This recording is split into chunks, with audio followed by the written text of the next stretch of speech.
on! Modding this busted, decades-old video game. I'm here to help you. Aren't we enemies? No, let's go! Ironically, the ultimate goal with mods is to make it feel as if they aren't mods at all. They should feel like how the game was supposed to be.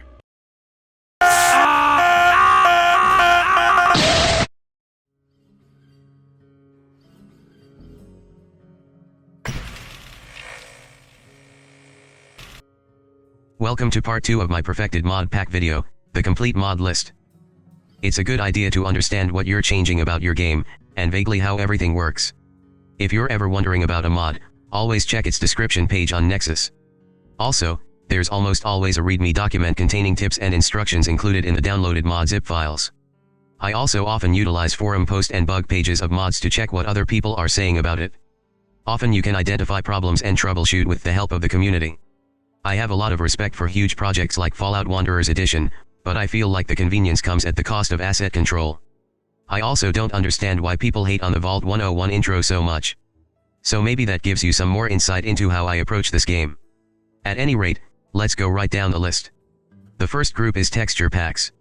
The Armored Vault Suit retexture is pretty self-explanatory, as are most of the files in this group. The Armored Vault Suit looks great with a touch-up, but doesn't stand out against other unmodded muddy textured apparel items. The blood retexture packs make blood splatter look way better.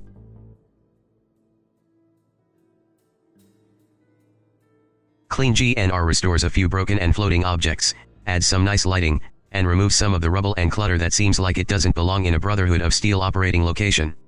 The creature retexture pack improves the look of a lot of basic monster enemies, like ants. All the DX files make faction power armor look amazing. The Brotherhood of Steel and Enclave will have green in their visors, and the Outcasts get red. It also adds cool little tech details to the suits. The eye retexture pack makes everyone's eyes look much more clear and human, as opposed to the milky default cataract eyes of vanilla Fallout 3. Fellout is an outstanding weather and lighting mod that does away with the aforementioned piss filter and green tint. Don't worry, the world still feels very devastated. One cool feature of this mod is that it makes nighttime pitch black. It's unbelievably cool, and really adds a sense of danger and terror to nighttime in the wasteland. It's almost enough to make you plan your trips for the daytime hours, like you probably would in real life. Fire and explosion retexture pack is what it sounds like, and is a worthy improvement. Car explosions in particular are spectacular with this mod. The Total Devastation Flora Overhaul adds lore-friendly flora that is still pretty dead looking. Really great for adding some more interest to the landscape of the capital wasteland. The fog packs are super important, but most likely also very subjective. Texture and object pop-in is completely unavoidable in this broken-ass game. There is also an infamous mountain range to the northwest that flickers and bugs out for some reason if you look at it too close. This mod adds a dense fog to the wasteland, that surprisingly doesn't look out of place even on a sunny day.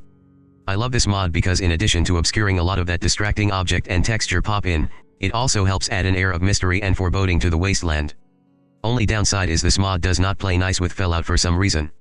Fog messes up Fellout's pitch black nights, which is an unbelievable shame.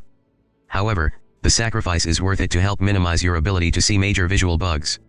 The Ghoul retexture pack, high-resolution Fox, and high-resolution super mutants are all self-explanatory, as are the Lunchbox and Med retexture packs. The Megaton Sign retexture pack is helpful to make navigating Megaton a lot easier. Mothership Zeta Earth retexture is a great mod if you were ever underwhelmed by the image used for Earth from the control deck of the Mothership. Basically just makes Earth look a lot more spectacular. Nuka-Cola retexture is another self-explanatory one. The Pip-Boy retexture is outstanding. Adds some really nice high-quality detail to the Pip-Boy, which you'll obviously be looking at a lot during any playthrough. Project Beauty is a very important mod, as it makes all the characters in the game look less like freaks.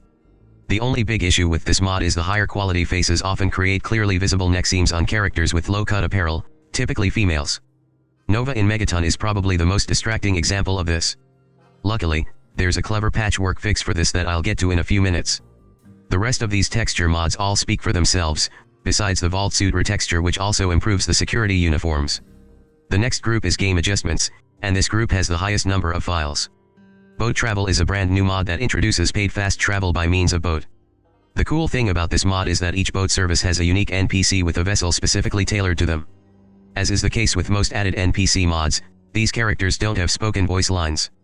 They do have text dialogue that you're supposed to be able to read, but since I prefer to disable voice subtitles, I just end up clicking through until they take me on my way. Bottle refill makes it so you can refill empty bottles from water sources by crouching near them and filling up one bottle at a time. The type of water that gets added to your inventory depends on the radiation level of the water source. Brotherhood of Steel Patrols adds squads of Brotherhood soldiers throughout the capital wasteland. It really improves the presence of these guys, but this mod can be pretty janky. Often these groups will be clumped together, or wandering around with their weapons backwards and upside down. Even so, normally it works, so I like having it in my lineup. Bullet velocity increases the travel speed of projectiles, and also disables tracers, making all guns feel a lot more realistic. Camera Shake Disabler is another self-explanatory one. Caravan Travel is similar to boat travel. This mod adds a fast travel option to all trade caravans for a fee that varies depending on where you want to go. Caravan Travel also features random encounters that can often reward you with items or karma. Companion XP Switch gives you all the experience points when one of your followers makes a kill. Detect Traps adds two really clever things to Fallout 3. The first is a brand new unique item called the Trap-O-Nator 4000, which when equipped, highlights traps in green. It also adds a perk that allows you to do the same thing when crouched. Incidentally, this mod was made by Gopher himself. Thanks again, Gopher. Explosive Entries is a really cool mod that allows you to break into lock safes and whatnot that are outside your lockpicking ability with various explosives. When installed, a menu will pop up that prompts you to select your realism settings. I like to basically play with cheater settings, other than timer malfunctions. I think it's kind of fun when a timer goes off earlier than you wanted it to. I almost included the enhanced first-person camera in the basic mods list, but ultimately decided against it. Still, I think this is an incredibly important mod as it adds the ability to see your own body if you look down in the first-person view. It also adds immersive views to your character sitting down, getting knocked down, etc. the way you would expect a game to. One quirk to be aware of is the enhanced camera works when you are a toddler in Vault 101. Bethesda used a clever little trick in the sequence. Instead of building out a completely unique model, they just significantly shrink down the adult model. So when enhanced camera is active, you might not want to look down too far or you'll see your mini adult body with non-functional Pip-Boy. Just something to be aware of. This is easily avoided simply by not looking past your own toes. You'll notice this is a special install that can't be installed with the mod manager. What you have to do is copy the contents of the mod's zip file, and paste them into the proper location. The file path is your Fallout 3 game folder. Data. Foes. Plugins. You should see 1 tweak files installed here if you're in the right spot. Easy, and remember, you can always check the mod page on Nexus or the included README instruction files for help. Next is Friendly Faction Outcasts. This is a neat little mod that just stops Brotherhood of Steel Outcasts from using their insulting dialogue at you if and when you become a trusted ally to them. The Grayditch Fireant army adds a bunch more fire ants to Grayditch, as the vanilla population feels a little underwhelming for how destroyed the settlement is. Much more fun to make your way through the ruins popping fire ants as you go. Gun impact level of detail increase makes bullet holes on textures look more detailed. Hardcore mode is one of the most amazing mods on this list. It's literally the hardcore mode from New Vegas, ported over for Fallout 3. This adds doctor bags, and makes crippling injuries a lot more impactful as stimpaks won't heal broken limbs. And speaking of stimpaks, instead of immediately boosting your health upon use, stimpaks now heal you slowly over a few seconds. Hardcore mode also adds ammo weight, and gives you an ammo box in your miscellaneous items that displays the total weight. This is great because it forces you to consider what you're taking with you a lot more carefully. Finally, and most importantly, hardcore mode forces you to eat, sleep, and drink water or suffer the consequences. These basic needs are displayed as percentages on your HUD. Each value will slowly creep up over time, with slowly worsening consequences if you don't take care of yourself in the form of decreases to specific special stats. If you hit 1000 on thirst or hunger, you will die. If I'm not mistaken, you can't die from sleep deprivation and it caps at 100, but again it does severely affect you with stat reductions. I love having this in the game because it completely changes the value of all the food items. All food and water will subtract a specific amount of thirst or hunger from the meter. Interestingly, Nuka-Cola adds to your thirst level, I guess similarly to how the sodium level in a real-life soda would actually make you thirstier after drinking it. I always found it strange that Bethesda clearly spent time modeling out food items, only to have them used as health boosters.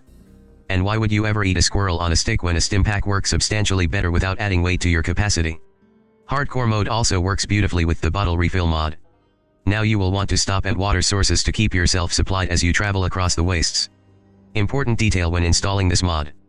Under no circumstances should you allow it to overwrite anything. Activate it and select no to all.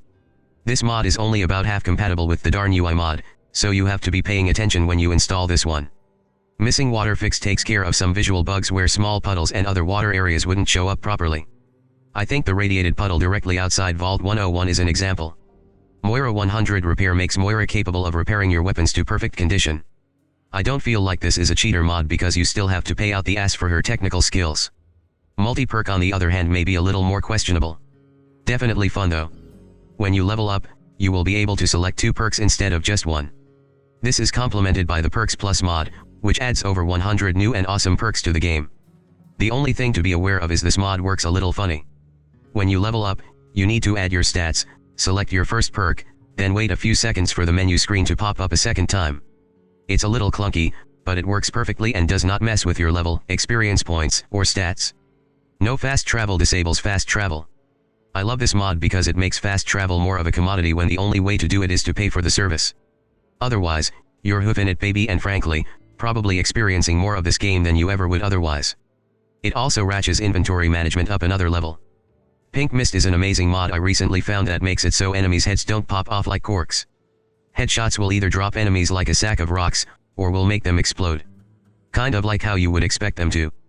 Power Armor DR Plus greatly improves the defensive capability of Power Armor, but still feels balanced. You won't be easily taken out by some scrub with a 32 caliber pistol, but they can still chip away at your health if you're not careful. Just be warned, this is a two-way street. Enclave soldiers become walking tanks with their Power Armor. Which in my opinion, is how it should be. Power Armor Footsteps is one of my favorites. It adds a wonderful mechanical stomping sound effect to all Power Armors, including any that you utilize. Now Brotherhood of Steel and Enclave squads will sound heavy and weighted. Realistic damage is important. I realize Fallout is supposed to be a role-playing game where stats are super important and everything, but it drove me insane when you would shoot a raider in the head like 20 times and they might still have a sliver of health left.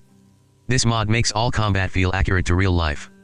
Shooting unarmored raiders in the head will drop them immediately. Torso shots might take 2 or 3 shots to finish them. Flimsier creatures like ants and mole rats are a joy, taking only 1 or 2 bullets to kill instead of soaking 30 as you run backwards for 2 miles. Super mutants are much harder to kill, and that makes plenty of sense to me. Like Power Armor, this mod does work both ways. You as a fleshy human being can now be killed in just a handful of shots. This mod forces you to be a lot more cautious and tactical. I will mention right now, there is a mod in the gear group called the Vault-Tec Defibrillator that pairs extremely well with this new damage system. We'll get to that. Also a nice upgrade is the Realistic Death Physics mod. As fun as ragdoll physics are, this mod dials it back just enough to keep it realistic. No longer will enemies fly up 15 feet in the air after being dispatched with a 10mm pistol in VATS. Sprint is an outstanding mod that adds the Vault-Tec pedometer to your inventory. This is used to tweak all your sprint settings. I prefer to shut off the blur and head bobbing. The genius part of this mod is that it utilizes your action points as stamina, adding even more value to your agility outside VATS. Also, if you think about it, if you're just sprinting around without thinking and get ambushed, you won't be able to use VATS since you're winded. Finally, at the end of game adjustments, is enhanced weather. I almost didn't include this mod, for a few reasons.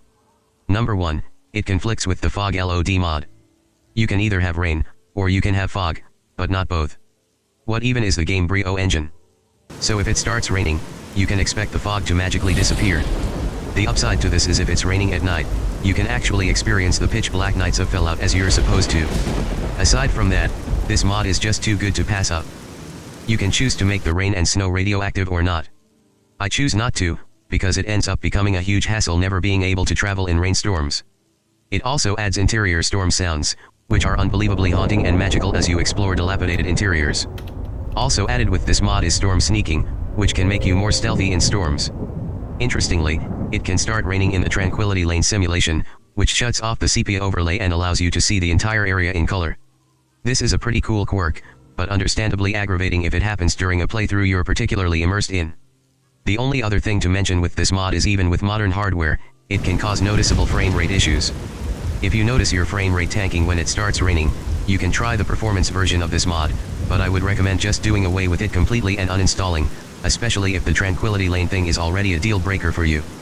Okay, now we're on to gear mods. First up is backpacks. This is a slick mod that adds backpacks as apparel that significantly boosts your carry capacity.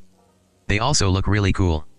One thing I need to mention is you have to uncheck the vendor script in the mod manager load order. If you don't, you will get a message on your HUD every time a vendor who has these backpacks for sale like Moira gets a new shipment of them, and it's incredibly annoying. So just make sure to shut that off and you're golden. The Bobblehead Collector's Book is a solid deterrent from just cheating and looking up all the Bobblehead locations online. It adds the Bobbleheads as a quest, and even provides pictures of their locations as hints. The premise is a little goofy, but I like this better than the thought of struggling to complete the Bobblehead collection naturally.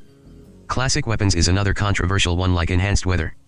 It adds some really high quality weapons, and it also adds some really low quality weapons. This mod is basically stuck in beta, with no improvements planned by the looks of it, and only about half of them work properly with iron sights. The thing is the guns that work here, really work. The P90 is one of my favorite submachine guns, and the cool part is NPCs will occasionally be equipped with these variants. I even saw Sarah Lyons shredding super mutants with an M60 machine gun, which was one of the coolest things I've seen. Now Eve on the other hand, is one of the most high quality mods available. Energy Visuals Enhanced both overhauls the entire energy weapon effects library, while adding a huge arsenal of weapons. Be sure to try out the Shredder Grenade. The only problem with this mod is for some ridiculous reason, the author added a Nuka-Cola machine right in the middle of Springvale containing every energy weapon in the game and thousands of rounds of high scarcity ammunition. As far as I'm aware there's not a way to remove this feature, so what I like to do is sell everything to Moira and let it disappear from the game. I pretend I'm a gun runner who happened across a ridiculous dead drop and sold it all to Moira as a favor to her. Support local business. You can also use the stash to quickly upgrade your Megaton house if you so choose. I would really highly recommend simply removing the stash as fast as you can, and certainly don't use it. It's just so much more rewarding and satisfying when your first laser pistol is the one you loot from the Raider compound in the Super Duper Mart, or when your first laser rifle is found after escaping Tranquility Lane in Vault 112. With foes, we already have access to the entire console command library and it's a very slippery slope from using a few codes every now and then to add some more alien power cells to just outright cheating at the game, and ultimately devaluing it and making it boring. Also weird about this mod is the inclusion of Bob Bombs, which Brian Wilkes is inexplicably equipped with. Why in the world does the world of Fallout need Bob Bombs?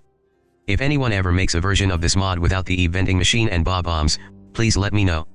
This is one of the goats besides those two blemishes. There are two associated mod files along with Eve. The Iron Sight plugin, which you can probably guess allows the Eve weapons to be compatible with the Iron Sight mod. And the A321 rifle fix. Eve added a unique weapon design for a 321's rifle, but it doesn't work quite right with iron sights. This mod fixes that, but it is not compatible with the mod manager and requires a manual install like the first-person enhanced camera. All you have to do is copy the provided P95 NIF file, and paste it in Fallout 3, Data, Meshes, Weapons, Two-Hand Rifle folder, and replace the P95 NIF file already living there.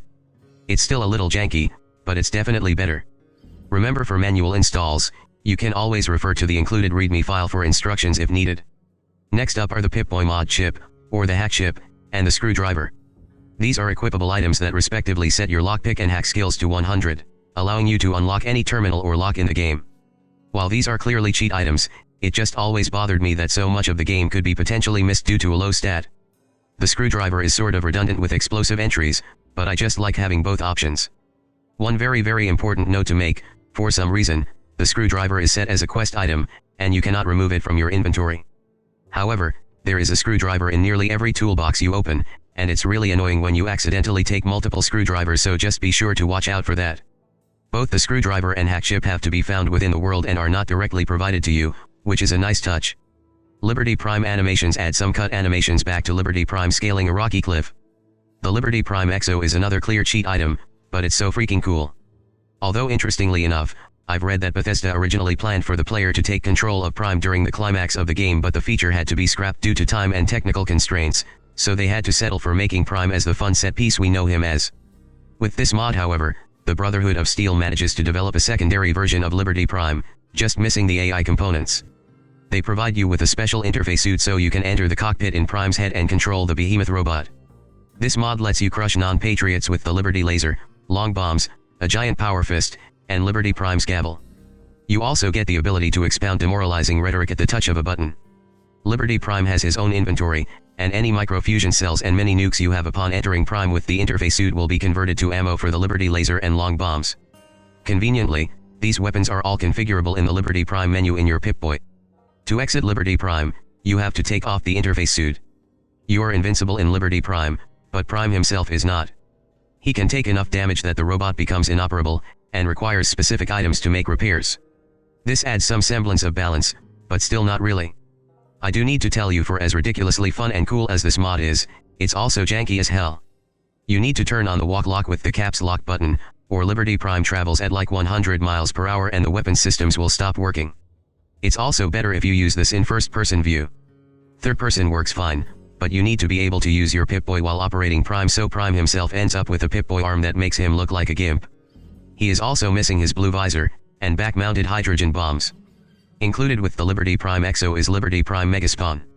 This adds Godzilla-sized monsters to the wasteland for you to fight, including another giant robot developed by the Enclave. I never use the Megaspawn mod for regular gameplay because, as previously stated, it adds a really nasty item to your inventory that you can't get rid of. It's just fun on occasion to mess around with, so I keep it available. Less over the top are Nightvision Goggles, which were also authored by Gopher. These pair wonderfully with Fellout's Dark Nights, and can give you a legitimate advantage over enemies. They consume energy cells over a given amount of time for power, and add a small amount of blur to your vision. It's insane how well this item works. On par with Liberty Prime is flyable Vertibirds, which I listed as pilot's license. Another pretty janky mod that remains overwhelmingly fun, even if it is a blatant overpowered cheat item. It's so cool being able to fly across the wasteland, and supplements the disabled fast travel nicely. The Vertibird is fully equipped with a long-range flamethrower, missiles, a Tesla cannon, and a minigun. This also pairs well with the fog mod, so your flights aren't distracted by the disgusting ultra-low detail you are able to now see otherwise. You aren't able to take Enclave Vertibirds, but you're able to get your hand on one of your own. You can check the README or the Nexus page for instructions if you want, but it is hidden out in the wasteland for you. The Vertibird can be used to store items, and also transport companions. It features an entire interior area, complete with a cot that you can sleep on. The first-person view is best to use here, because the restricted view further keeps you from witnessing just how messed up this game really is. When flying, the landing gears never retract, which is kind of disappointing, so that's another reason to keep it in first when flying. It's also incredibly important that you never use the reload button while flying, because for some reason it breaks your Pip-Boy upon exit. There is a massive instruction list to review with this mod, but it's so worth it. Basically, this is a great power, great responsibility situation, because you can definitely fly in and out of areas that are supposed to be inaccessible to you. Use this mod wisely and sparingly, or not at all. Up next is portable beds. This mod is so simple, but so beautiful. First of all, according to the Nexus page, this was originally saved off a now abandoned and wiped forum, so props to this guy for your heroics in preservation. The portable bed is a purchasable piece of equipment that can be dropped out of your inventory on flat ground, and then deployed at the cost of an energy cell to give yourself a place to sleep. This mod works perfectly with the hardcore mod's basic needs system. One little trick that's easy to miss is you can pick the bed back up. You have to hold down the grab button, and then press the interact button while still holding grab to take the bed with you in your inventory. I honestly didn't realize I could do this for a long time, and based off the Nexus forum, so did a lot of other people. The Rad Immunity Suit is another straight-up cheat item. It gives you full immunity to radiation, so now you can go explore Vault 87 to your heart's content. Rebreathers is a great little mod that adds the self-contained ability to most face masks and power armor helmets, allowing you to dive underwater without having to surface for air like in New Vegas. Not super necessary for Fallout 3, but it always bothered me that power armor helmets didn't give you an oxygen supply. Seam necklaces. Okay, so this mod pairs with Project Beauty to fix the ridiculous, extremely distracting neck seams. It's not perfect, but it works pretty well, and goes a long way to improve the overall look of Fallout characters. It's sort of ridiculous that you need a mod to fix a problem caused by another mod, but hey, welcome to Fallout 3. US Army power armor is what it sounds like, but the cool thing, if you didn't already know, is that this is actually cut content that has been restored to the game. No idea why it was scrapped, but it's awesome someone worked to get it put back in. Alright, the Vault-Tec Defibrillator will take some explaining. This is an item associated with making you an essential character, meaning you no longer die, you just get knocked unconscious. After playing Dark Souls 3, death in video games started to bother me, and now if your character can be killed, I like there to be some form of explanation why they can just keep coming back. Like in Borderlands 2, returning from death is like a business service. I know it's a little ridiculous, but hey, the lone wanderer isn't supposed to die. This works well with realistic damage because now it's even easier for you to get ambushed and surprise attacked. This goes a long way in saving you from those massive runs where you forget to save for a long time, but it's important to understand you still need to be saving constantly even with this mod. The defibrillator does not protect you from fall deaths, something to do with the death cam being hard-coded into this busted-ass game. It also frequently just fails for no clear reason, so don't completely fall back on this device. Keep hitting save. The Vault-Tec Defibrillator can be set to auto-revive you or map to a key for a manual revive. I recommend manually reviving, because you can wait for enemies to disperse a little bit before jumping back up. You can also always disable the device, and let deaths occur normally. If you decide to uninstall this mod, make sure to disable the defibrillator in-game first and save. If you don't and deactivate the mod on the mod manager, you will still be set to essential with no ability to revive yourself. I like this mod a lot, but you really need to understand the fine print on this thing. And finally, we have the X277 Viper magnetic rail cannon. I was severely disappointed when I found out this gun wasn't actually in the game after finding its looted display case in the mall. But thanks to the magic of modding, it's now a reality, with its own unique quest to find and obtain it. The sound effect is a little underwhelming and it does not work at all with backpacks in third person, but this thing does insane damage and has this really cool knockback effect on enemies. Who doesn't love to get a neat gun? That's all the gear mods. Next is the infrastructure mods, and there's just a handful of them. Beggar Campsites is simple, but I like the idea that these guys have a little shelter for themselves as opposed to inexplicably sitting on the ground their entire existence. The house renovation is a great addition that stacks an extra floor onto your Megaton house, complete with a computer terminal, and some new storage lockers. It also features an elevated deck with a small shooting range, similar to the one your dad and Jonah set up for you in Vault 101. The Megaton Infrastructure mod is a huge upgrade. This adds a massive walkway that spans the entire crater, making navigation through the town much less frustrating. No more running in circles to get to Moira's. Last but not least is the Springvale water tower. When I first played Fallout 3, I hadn't really played any open world games before. Yeah, remember when open world games were scarce? Anyway, as I left the vault, I immediately spotted the Springvale water tower and I thought, oh man, I want to climb on top of that thing. Turns out you can't do that. This was my first true open world experience, and my coming to understand that there are still rules and restrictions. With this mod however, not only can you climb on top of the Springvale water tower, there's also a secret Vault-Tec prototype mini vault headquarters housed inside the tank. This is a perfect alternative to the Megaton house, and gives you an early spot to stash all your loot. Unfortunately this is a borderline cheat mod, as it gives you a lot of later game small guns, craft items, a free infirmary, a purified water source, and a clean bed. It also doesn't have a bobblehead stand, so it's not an exact replacement, and I really don't like how these ammo boxes are labeled, caliber is spelled wrong, and bits and pieces both sounds dumb and has unnecessary apostrophes. Like, why isn't this just called a footlocker, and why did 5.56 and 32 caliber ammo boxes have to be specified? There's also a teddy bear and race car that don't function properly, so you just have to drop them behind something if you want them out of sight. Despite all these gripes, I love using this location as my base. It's so cozy and unique, and I like the idea that the lone wanderer can remain kind of aloof and out of sight if you want to take that option, while keeping watch over the entrance to Vault 101. Moving on to the lighting group. The first mod here is Helmet Lights, which adds a functional light to power armor helmets. This is another one of those mods that seems so simple, but feels like it should have always been part of the game. For some reason, the action key is mapped to be on the keyboard, and cannot be changed. The interior lighting overhaul makes interiors scarier and more atmospheric, but also strengthens light sources if they do exist.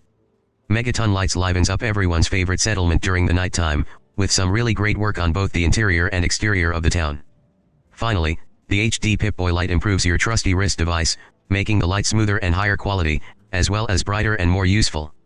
This mod is a must-have with Fellout's darker nights and the interior lighting overhaul. Last but not least, we have the radio station group. All these mods are either an enhanced version of an existing radio station, or a wholly unique addition to the available broadcasts in the capital wasteland. Agatha Radio Enhanced adds songs, and improves audio quality. Rad is a civil defense radio station that adds 55 new songs, and PSAs from the atomic era. Extremely lore-friendly, and takes to Fallout 3 like a duck to water. Enclave Radio Enhanced adds songs and improves quality. This works with the Enclave iBots too. GNR Enhanced is a massive overhaul, adding a huge number of songs with higher quality, along with some new and improved lines from 3 Dog. This mod will take forever to load and activate through the mod manager. Don't worry, this is normal. Just let it work. Military Radio adds new songs, military radio broadcasts, commercials, and propaganda. I think this one has more of a World War II era vibe to it, but it still fits in really well. On the road radio in another add-on station, featuring new songs that have kind of a 50s era Alexander Supertramp vibe. Robot Radio is a radio station that seems to be made by robots for robots. Apparently it has its own location and accompanying quest, which is really cool, but I haven't stumbled across it yet. Space Patrol Radio is an actual radio storybook series featuring a bunch of 1950s broadcast episodes. The conversations can add a pretty unique atmosphere to the background of your exploring. And finally, we have X1 Radio. Similar to Space Patrol, this is 50s radio play featuring short story episodes which are perfect for when you're over-encumbered with no access to fast travel. Dang dude, that's the whole list. Please comment below if you notice any details I missed, or new optimizations. I really hope someone can figure out how to marry the atmospheric fog with weather and Fellout someday. I'm also guessing at least one person will bring up the exclusion of Wanderers Edition, so that should be an interesting discussion in the comments. At any rate, I hope you enjoy this mod set, and that this video was useful to anyone who just wants to play some Fallout 3. See you out there.